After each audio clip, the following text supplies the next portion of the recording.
So in a moment, Matt's going to get started and share with you the insights that he's put together about how to use some new tools that are available to you for making new music decisions for your radio stations. One comment that I do want to make right up front is that most of the material that we are going to be covering today is going to have kind of a top 40 or CHR theme to it. However, if you are more concerned with other formats that have a heavy emphasis on new music, whether it's alternative or urban or country or another format, we do feel real confident that the key points of what we're going to show you today apply regardless of which format you're working in. So as you see all these top 40 examples today, you'll be able to think about how they relate to any other new music-oriented formats that you may be involved with. We hope you enjoyed today's webinar. I'm going to turn things over to Matt Bailey right now, and I'll be back later on to cover the Q&A session with you. So Matt, take it away. Thank you, Warren, and thank you to each of you who are joining us this afternoon. We hope to make this worth your while and then some. In my role working with our Integrate New Music Research clients, there are some common questions that we hear from our clients as they're trying to figure out which new songs to play. And they're questions like, aren't listeners getting tired of this song yet, when you have a song that just keeps testing well week after week after week and you can't even get it to burn? Questions like, this song has huge sales. Why isn't it big in my new music research yet? How long should I give this song to catch on with my listeners? And I know this song is still really popular, but does playing it make my radio station sound stale? Well, even though all of these questions are different in their nature, they all have an underlying common question to them. And the question is, when is a hit a hit? And by that we mean, how long does it take until listeners most want to hear a song? How old are the songs typically that listeners want to hear most? And at what point do listeners stop wanting to hear big hits? And with so many ways now that listeners can be in control of their own music, we wanted to know if there was anything we could learn from examining sources such as Spotify or YouTube and seeing how that compares to what radio offers listeners. In other words, we know what listeners like, but what do listeners actually do when they are in control of the music they're hearing? And we figured out a way that we could answer that question thanks to the Billboard Charts. Now, you're inevitably familiar with the Billboard Charts, especially the Hot 100. It's been the standard bearer for what pop music is popular in the United States for decades. But there are a number of other charts that Billboard publishes that can give us a more discrete look at how listeners are consuming new music, particularly on emerging media platforms. And some of those charts that we examined are the On-Demand Songs chart. Now, this is a chart that specifically tracks what songs listeners are playing on-demand audio streaming services, most notably Spotify, but also services such as Rhapsody Radio. These are services where listeners can type in and say exactly which songs they want to hear. We also looked at the Streaming Songs chart, which is a broader look at streaming audio, and not only looking at Spotify and other on-demand services, as well as some of the semi-interactive services such as Slacker, but the big thing it looks at is streaming music videos, such as on YouTube, and that's a huge way that many younger consumers in particular are consuming new music. We also looked at the Digital Songs chart. That's a confusing title. Basically, the Digital Songs chart tracks paid single downloads on services such as iTunes, but also the Google Play Store and some of the other places where you can go and buy and download a track of a single. We looked at the Radio Songs chart, which tracks what radio stations are playing for listeners. We looked at Shazam to see which songs listeners are Shazamming. And finally, we looked at our Integrate New Music Research from Coleman Insights to compare the songs that listeners tell us they love the most to the songs that they're consuming the most on each of these platforms. And to get real detailed, here's exactly what we examined. We looked at the top 10 songs on each of the Billboard charts we just mentioned from March 15th, 2014 through September 6th, 2014. So that's 26 weeks of charts. And just to put you in the frame of reference, this is back in the era when Iggy Azalea ruled the charts. We then charted how old each of the top 10 songs are each week. And to calibrate that, we looked at the song vintage to when each song first entered the Billboard Hot 100 chart. And the reason we use that metric for song vintage is that no matter how listeners discovered a song, whether it was through YouTube, whether it was on the radio, whether it was through purchasing it, we could figure out when the song first entered the public's collective consciousness. We wanted to look at that as opposed to the release date because, as you know, if you're the third or fourth single from an album, the album may have come out 7 months ago before that third or fourth track really enters the public's consciousness. We also looked at the top 10 songs for a panel of selected Integrate New Music research clients during the same period. And finally, we took a look at the top 10 biggest songs on the U.S. Shazam chart from October 7th of 2014 through January 20th of 2015. So a little bit newer time period for the Shazam information we're going to show you, and that covered a period of 16 weeks. So with those details taken care of, here's what we're about to show you. First, we're going to look at the on-demand songs chart, and we're going to look at the top 10 songs on the on-demand chart. So what this is going to tell you is how old in a typical week are the top 10 songs that listeners are playing most on services such as Spotify. Are they a few weeks old? Are they a few months old? Are they somewhere in between? And here's what we learned. The majority of the songs that are the top 10 most played songs on on-demand services, 51% of them to be exact, are songs that are between 9 and 20 weeks old. As you will note, some of them are 8 weeks and newer. Some of them are 21 weeks and older. But by and large, the majority of the most played songs on demand are 9 to 20 weeks old. And what are some of those songs that fell into that time frame? Again, remembering we're looking at songs during 2014. Well, there's some of the biggest hits of 2014. There's songs like Iggy Azalea's Fancy, Magic's Rude, Sam Smith's Stay With Me, Nico and Vince's Am I Wrong, and Calvin Harris's Summer. Some of the songs that made it to the top 10 sooner than average on the on-demand chart, songs that listeners caught on to and started playing faster than average, included Ariana Grande and Iggy Azalea's Problem, Coldplay's A Sky Full of Stars, and Tove Lo's Habit, Stay High. And that last track, Habit, Stay High, is particularly noteworthy because back in January, there were a number of articles being circulated that pointed out that Tove Lo's Habit, Stay High really caught on Spotify a lot faster than it did on traditional radio. And some of those articles were suggesting that by the time radio caught on to new music, that listeners had already had enough of it on services such as Spotify and YouTube, and were suggesting that we in the radio industry are somehow months behind these new media services. And in just a minute, we're going to take an objective look of whether or not that's true. But I did want to point out that song since it did generate so much press. Before we compare on-demand plays to radio exposure, however, let's look at some of these songs that remain in the top 10 for 21 weeks and longer, above average length of time. And they'll be some of the same songs that you're used to hearing on the radio for an above average length of time last year. Songs like One Republic's Counting Stars, John Legend's All of Me, and Katy Perry's Dark Horse. So now let's take a look at radio exposure and see if it really does lag what listeners are playing for themselves on on-demand services such as Spotify. And here's what we learned. The curve is really essentially the same curve. 53% of the songs that are most exposed on radio, as referenced by the radio songs chart in Billboard, are between 9 and 20 weeks old. That's the same 9 to 20 weeks vintage that we saw listeners playing for themselves on services such as Spotify. Those songs are, by and large, some of the same songs listeners are playing most on Spotify. Songs like Rude, Stay With Me, Am I Wrong, Summer, and Jason Derulo's Talk Dirty. Some songs caught on earlier on radio and worked their way up to the top 10. Those include, once again, Ariana Grande and Iggy Azalea's Problem, Maroon 5's Maps, and Taylor Swift's Shake It Off. And I want to point out Shake It Off because that song was noticeably absent from the on-demand songs chart. You might recall that's largely because Taylor Swift, her record company, pulled her material off of Spotify. Finally, we're going to look at the songs that remain top 10 songs on radio longer than average, and those are some of the same songs we saw listeners playing for themselves longer than average on demand. Songs like John Legend's All of Me, Katy Perry's Dark Horse, One Republic's Counting Stars, radio hung on to Fancy a little bit longer, as well as Bastille's Pompeii.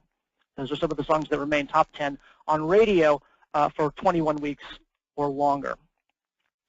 Next, I want to shift gears and look at how does listeners' behavior compare to the songs that listeners tell us they love in new music research. Is there a difference in that curve versus what we've seen in listenership behavior?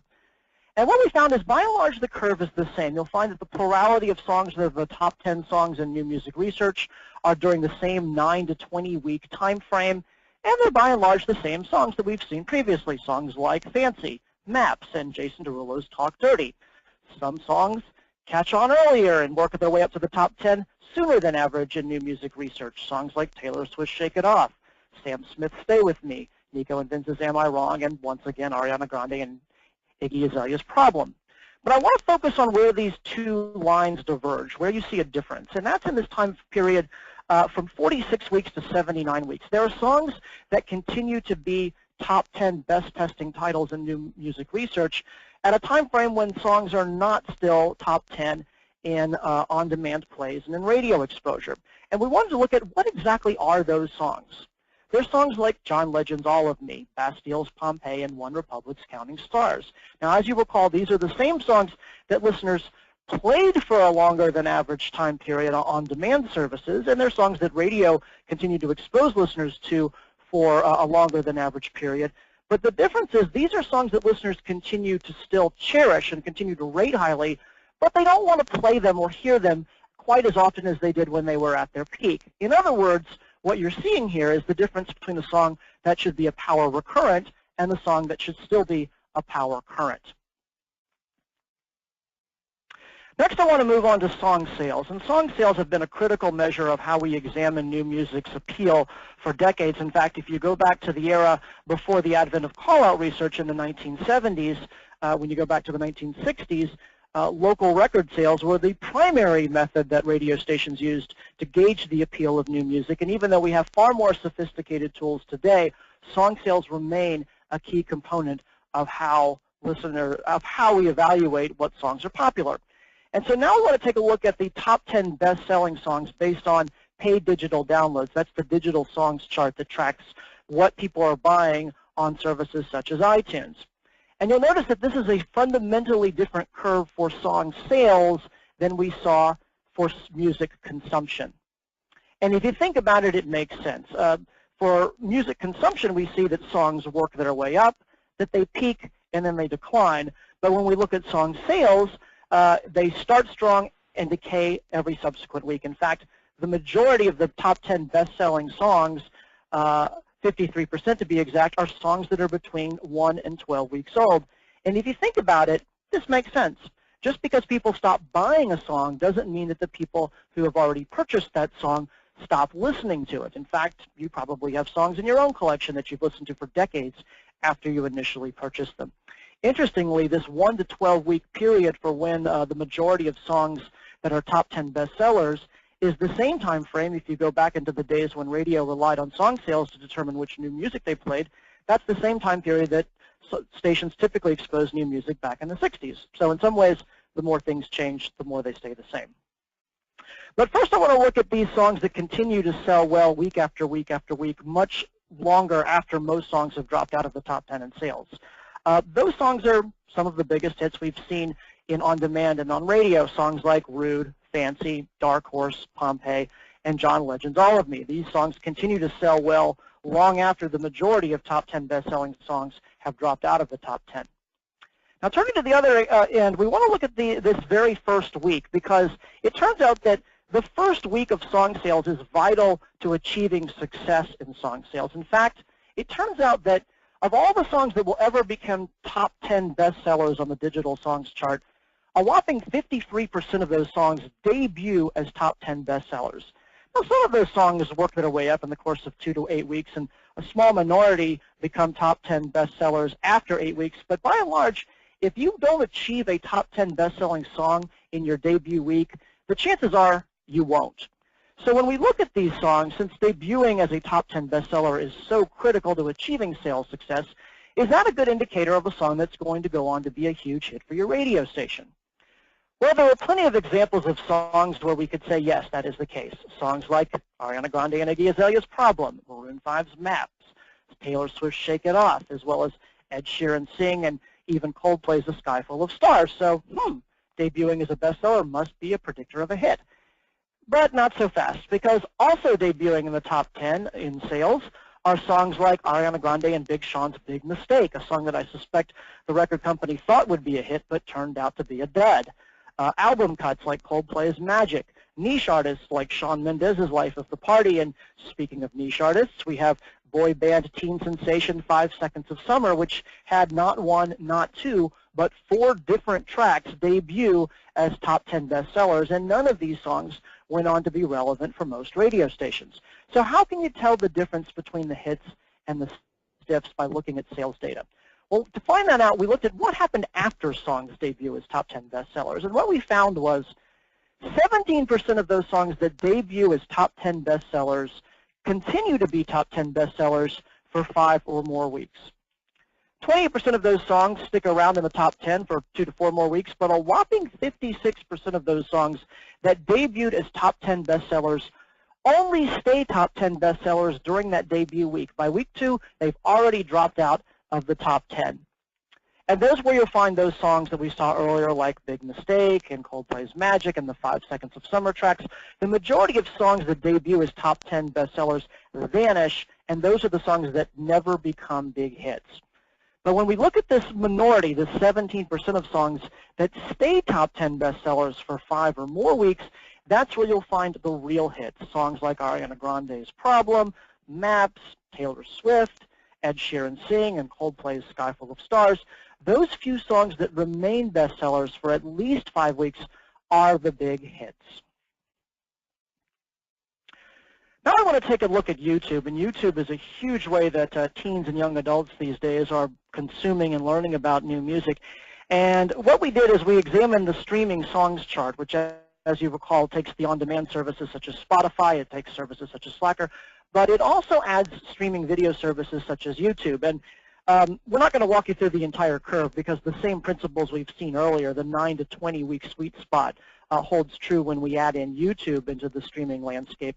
But one thing that we did discover that we did want to dive into with YouTube is that there are some songs that debut sooner than average on the streaming songs chart, specifically because their videos go viral on YouTube. And we wanted to examine, does having your song's video go viral on YouTube indicate that a song is going to be a big hit in the coming weeks?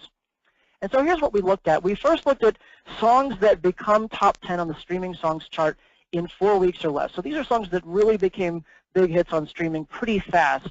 Turns out that 74% of those songs drop out of the top 10 streaming songs chart in less than 4 weeks, whereas only 26% of them stay top 10 on the streaming songs chart for 4 or more weeks. So an example of a song that debuted fast and remained a big hit is, not surprisingly, Ariana Grande and Iggy Azalea's Problem.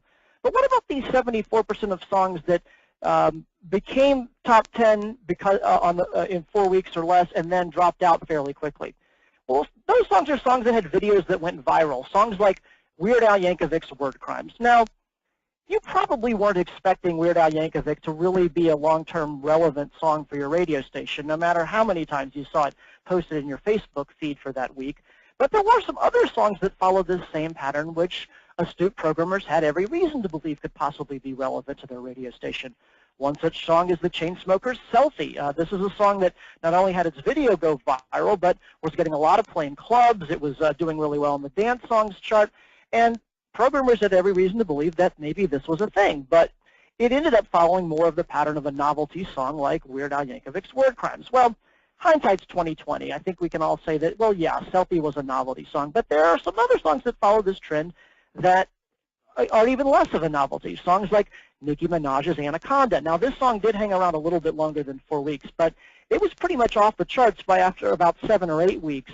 And this is a song by an established hip-hop artist, but in hindsight, what happened with Anaconda was it seemed that people were more interested in seeing the prominent pictures of Miss Minaj's posterior in the YouTube video than they were in hearing the actual song. Now, let's take a look at what happened. So basically, the songs with the viral videos, they take off quickly, but most also vanish quickly. In comparison, the songs that tend to work their way up in streaming songs and on YouTube by working their way up to the top 10 after 4 weeks, 32% of them don't stick around for very long. They drop off in less than 4 weeks. But the majority of songs that work their way up after 4 weeks to the top 10 in the streaming songs chart, 68%, those 68% of songs stay on the top 10 streaming songs chart for 4 or more weeks. In other words, songs that become real hits take time to grow, but are far more likely to remain big hits. And that's true on YouTube just as it is on radio and on Spotify. Finally, I want to turn our attention to Shazam. And for forever, radio programmers have longed for a tool that would help them spot hits before they become hits. And Shazam is certainly positioning itself as a tool that could do just that. In fact, the CEO of Shazam has been on record saying that Shazam can predict hits months before record company sales or radio airplay can spot them as hits. And we wanted to take a look and find out if that claim that Shazam can predict hits months in advance is really true. And so we then looked at the top 10 songs that are being most Shazammed in the U.S. and calibrated their vintage to see how it compares to on-air play and on-demand plays as well as song sales. And what we found is that Shazam has its own curve. It doesn't peak and then fall like song sales, but it does have a curve that's shorter than on-demand plays and radio. In fact, the sweet spot for songs being most likely to be in the top 10 on Shazam are between 5 and 8 weeks. So since Shazam does peak sooner than on-demand plays and radio exposure, how can you best use Shazam to help you guide your new music selections? Well, in order to answer that, we want to look at 4 Shazam facts as well as a theory we have about Shazam. Fact number 1. People only Shazam songs when they don't know them yet. And to take a look at why this is important to keep in mind, let's look at a couple of examples.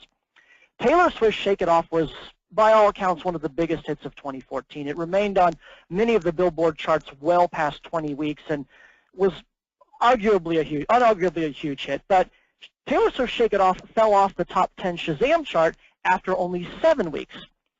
Compare that to Hozier's Take Me to Church, a song that stayed on the Shazam charts for 26 weeks. Does that mean that people wanted to hear Take Me to Church 3.5 times longer than they wanted to hear Shake It Off? No.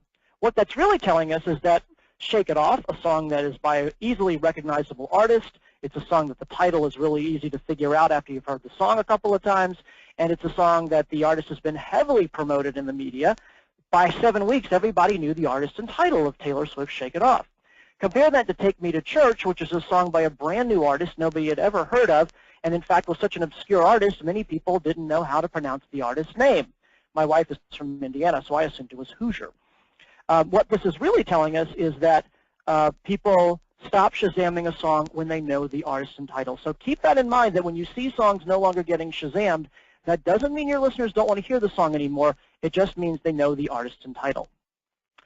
Fact number 2, people only Shazam songs someone else plays for them. If you think about it, if somebody wants to hear a song on YouTube or on Spotify or in their iTunes collection, they don't need to Shazam it because they already have to know the artist and title in order to be able to play it. So where might people be hearing songs that other people play for them? Well, it could be out eating at a restaurant, it could be out while shopping, it could be at a nightclub, and very well could be from your radio station. Fact number 3. People only Shazam songs from sources with no artist and title display. Keep in mind that if people are streaming your radio station online using one of the apps, or if they're listening to music on Pandora, they have no need to Shazam a song because the artist and title information is right there on the screen for them to see. However, if they're listening to you on an FM radio, that's going to be a place where they're going to Shazam a song. Now, we do realize that many of your stations stream artist and title information on your RDS and your HD radio feeds, but we suspect that, unlike the apps, people don't really think to look at their car radios, even if they have RDS or HD radio on them for artist and title information. Fact number 4, most of the top 10 most Shazammed songs are songs radio has already started playing. If you look at the top 10 songs on Shazam, on average, and this varies from week to week, but on average, 7 of the top 10 most Shazam songs are songs that are already top 10 by some other measure, either in radio exposure, on-demand plays, or in sales. And even in the case of those 3 songs that aren't yet, they're most of the time songs that radio is aware of and already playing. They just haven't worked their way up to the top 10 yet. Now, there are some notable exceptions to this. For example, Nicki Minaj's Truffle Butter showed up on Shazam several weeks before it showed up in the Billboard Hot 100. We suspect because of being a really popular song in clubs. But most of the time, Shazam isn't going to help you find songs out of nowhere. And now on to our theory. Let's say that there's a song that you've been playing for a few weeks on your radio station, and you notice that it's really catching on fire on Shazam. So you decide that this song is going to be a huge hit. So you really increase its spin count, you tell your air personalities to promote it as a song that's going to be a big hit, and lo and behold, in the next few weeks when you get your next new music research report, you find that it's one of your top 10 best testing titles. Did Shazam predict that that song was going to be a hit, or did your exposure and promotion of that song make it a hit? While we're still trying to wrap our arms around exactly how well Shazam can show us what songs are going to be hits in the future, the fact that radio helps make songs hits has been well documented for decades. So now to sum up everything that we've covered so far with some recommendations for you, here's our first recommendation. Generally speaking, expect songs to be developing in weeks 1 to week 8, at their peak from weeks 9 to week 20, and declining in appeal after week 20. And this is going to vary from song to song and from genre to genre. But when we looked at radio exposure, when we looked at on-demand plays, we really found that this 9 to 20 week sweet spot for when songs are most likely to be at their peak really holds true across media. Bonafide. Use it to spot when listeners still love a song but no longer want to hear it as often. This is how you can spot the difference between a song that should still be a power current and should be moved to power recurrent. Song sales, don't look for songs that are top sellers today. Look for songs that stay top sellers week after week. Not only do song sales follow a fundamentally different curve because they tell us when people are buying a song, not when they're listening to it, it's also important to keep in mind that if you simply look at the songs that are selling well today, you could end up playing one of those songs that's going to be a fan club favorite, but it is going to quickly drop off in sales and not end up being a song that your broader Cume audience is interested in hearing. When you see a video go viral on YouTube, watch out for those songs or videos that go viral overnight. They tend to disappear almost as quickly. The real hits tend to develop slowly over several weeks. Most of the time, the song that's going viral is going to be blatantly obvious to you that it's a novelty track. But if you're ever in doubt over whether a song is going to be the next Call Me Maybe or if it's going to be another novelty song, look and see what the pattern is. If it's peaking quickly, it's probably going to disappear quickly. And finally, Shazam. Use it to help see which new songs that you're already playing are sparking the most interest with your listeners. Typically, Shazam is going to be most useful to you between that 5 to 8 week time period when songs are still gaining steam among your audience. Be careful not to use Shazam, though, to gauge whether listeners are still interested in a song, because that's simply telling you that they know the artist and title, not that they no longer wish to hear it. So hopefully we've answered a lot of the questions that you've had about how you can use all of these emerging tools to help you pick the best songs to play on your radio station. But inevitably there are a lot of questions that we haven't answered. And Warren, I'd like to turn it over to you again and see what some of those questions are. Great, thanks, Matt. And I will remind people that if you do have any questions or comments, particularly questions that you'd like us to tackle before our webinar ends today, please type them into the panel that accompanies the webinar.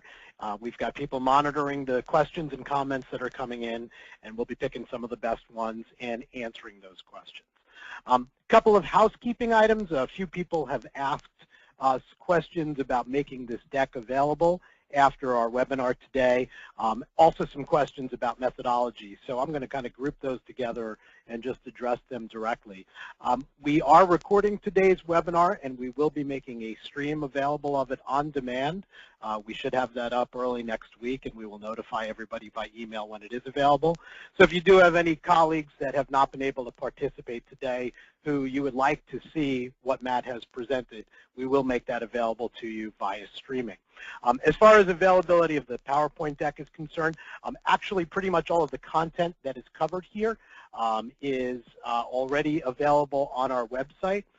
So if you look at Matt's blog post that preceded today's webinar, all of the content, all of the key findings that have been presented are available there. So let me throw out a couple of questions. Matt, you and I can tackle these together or apart. One question we have here is about Shazam's methodology, and we're certainly not in a position to comment directly on Shazam's methodology, but there is a question about the sample sizes that are used to generate their charts. Any thoughts on that, Matt? Any insight into the size of the sample that the Shazam charts that people are looking at are based upon? That's a great question, Warren, and again, that would be dependent on what information Shazam themselves wish to share with us. I do think it's important to be careful when you're looking at, we based our information off of the nationwide Shazam chart that Shazam makes available to folks who want it.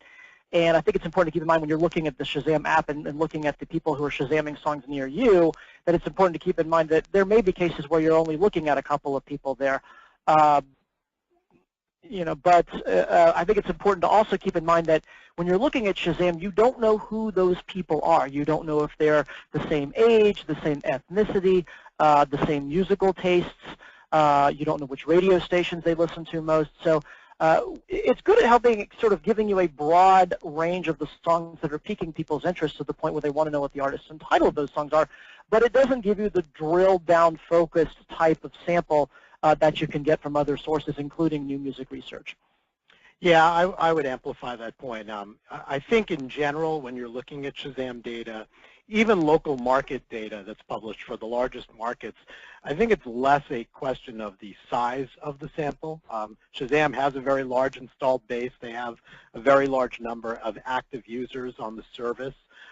My concern as a programmer would be more about the representativeness of the Shazam sample.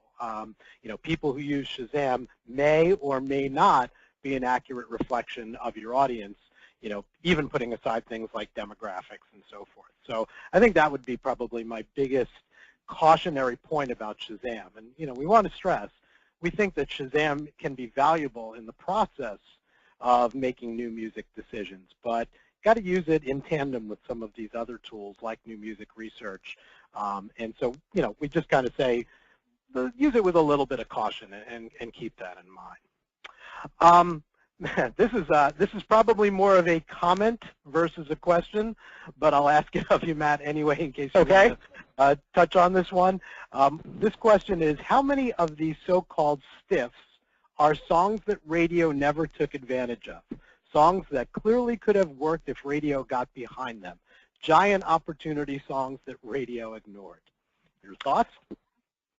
Here's what I'll say about that. On the one hand, I certainly think there's the argument that radio is clearly and has always been an influential tastemaker. And contrary to what the pundits say, all of the evidence suggests that we still are very vital tastemakers. But with that said, the songs that we highlighted as stiffs didn't remain hits by any metric that we examined. They weren't songs that people were playing for themselves on YouTube. They weren't songs that people were playing on Spotify. They weren't songs that people were streaming. And they weren't songs that people kept buying week after week. So there are cases where there are songs where a small number of people who are particularly big fans of that artist go out and buy that song, but they are not in the type of songs that are going to be of large appeal to the larger cume audience of a radio station. Great. The next question is kind of a combination of a few questions that we have been given by some people. And this might be a way for you to talk a little bit more about the efforts you made to really learn as much as possible about each of these new tools. First, there's kind of a more general question of how do you get access to some of these tools like YouTube, like Shazam data? Matt, what did you rely upon, and what do you see some of our clients relying upon from these various services? How do they actually gain access to this data? Great question. Well, what we examined were simply looking at the charts that Billboard magazine publishes. And you can get those online at billboard.com. And what we were looking at was sort of a more broad, nationwide, genre agnostic picture of how listeners are consuming new music. So we didn't drill down into a specific market or a specific format. And that information is available to anybody online at billboard.com. Obviously, some of our clients get far more specific information about what songs are selling well in their own specific markets. But if you really just want a broad overview of how people are consuming each of these styles of music, you can get that thanks to Billboard Magazine today online. Yeah, Matt, I think the question is more about the new tools. How do you get access to YouTube views? How do you get access to data from Shazam, et cetera? A lot of that information is easily, is published by those sources themselves. If you don't, the reason we use Billboard Charts is because, they have a third party validating the data. But, Spotify publishes, their most played songs on their website. Shazam publishes their most played songs on their website. This is all information you can readily get at your disposal online. Okay, and a related question to that is, where do you get access to local market information? YouTube, Shazam, iTunes, et cetera. How do you get access to local market data from those services? I don't have the specific answer for that because it wasn't a component of what we were looking at here. Okay, great. We made a reference to this at the beginning of the webinar, acknowledging that what we were focusing on was the Billboard Charts, which is really an amalgamation of all the formats. But I have seen a couple of questions, particularly for urban, for alternative.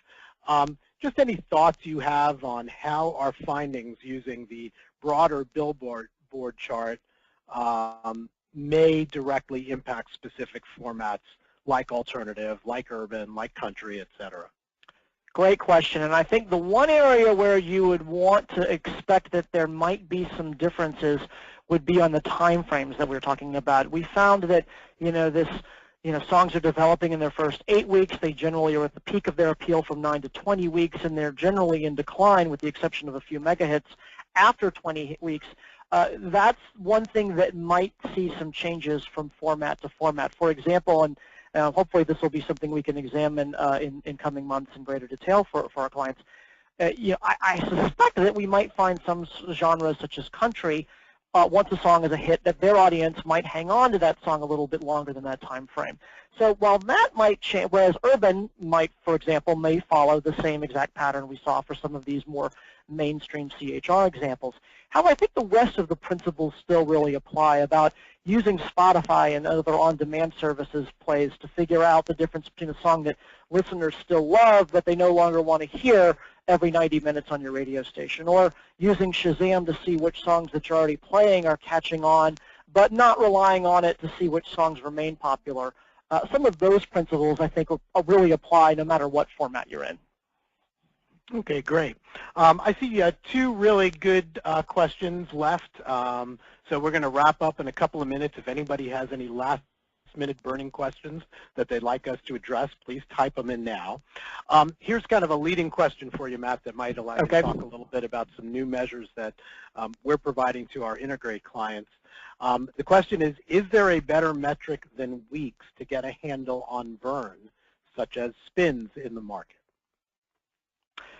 That's a great question, and we're actually working on. I assume I can discuss this publicly now, Warren. What we're doing, yes, we're actually working on a metric that we've rolled out to some of our clients called Hit Cycle. And what Hit Cycle does is, instead of asking listeners, "Are you tired or not tired of hearing that song?" it instead asks listeners to rate where they feel the song is in its life cycle as a hit. So it asks them some specific questions we ask, and what we then do is tell our clients whether the song is still in its catching on phase, if it's at the peak of its appeal, or if it's played out, if it's declining. And by doing that, we can get a gauge that's separate from the song's appeal. Because what we found in doing some analysis that we've done over the years is that a lot of times when we ask burn, we as programmers assume that listeners understand that we're asking about how often do they want to hear the song. In other words, do they still want to hear it as a current, or do they want to hear it as a recurrent? But typically when listeners answer that question, they tend to think that it's just another way of examining how much they like a song. And so that's why a lot of times if you have a relatively new song that listeners really haven't warmed up to yet and they tell you they don't really like the song, when the next question is, well, are you tired of hearing that song? They say, yeah, I am tired of hearing it.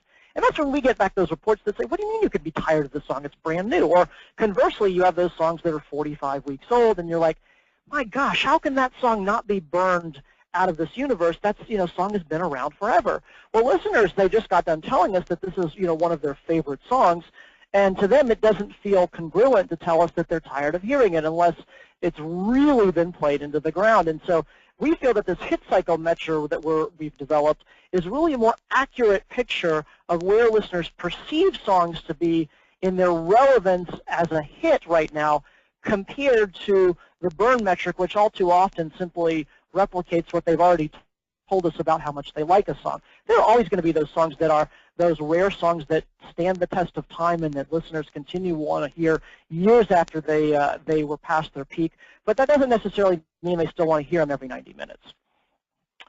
Great. And then one last question that we have here, and then I'll just share a couple of comments that we got from people.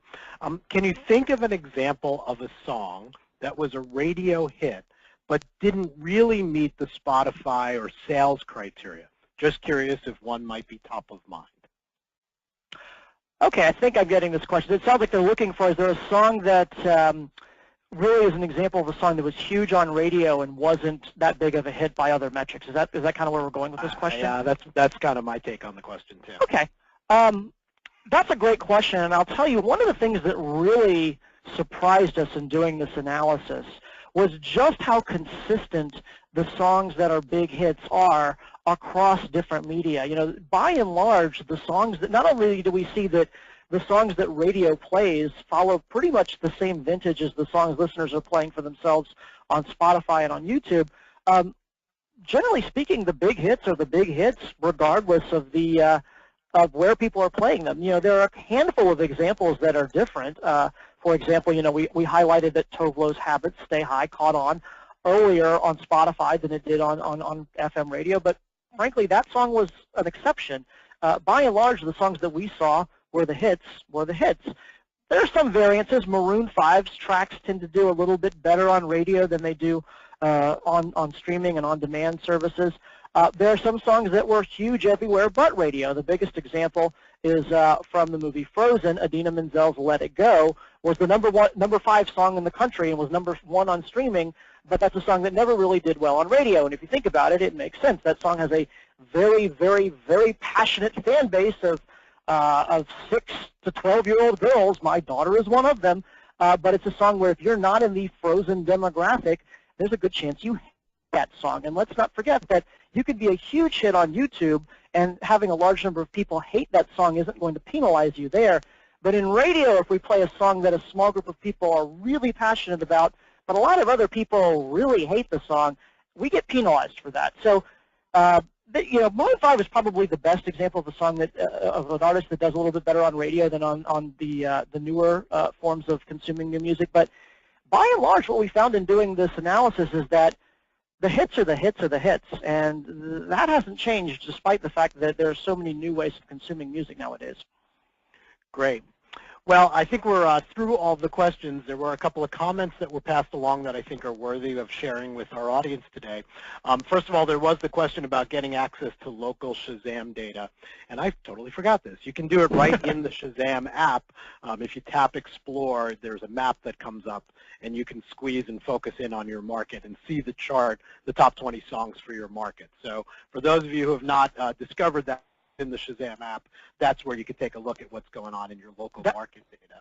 That's true, and Warren, I also want to point out that they also make that available for some of the larger U.S. markets in a spreadsheet if for any reason you want to have that information available where you can manipulate it in Excel. Right.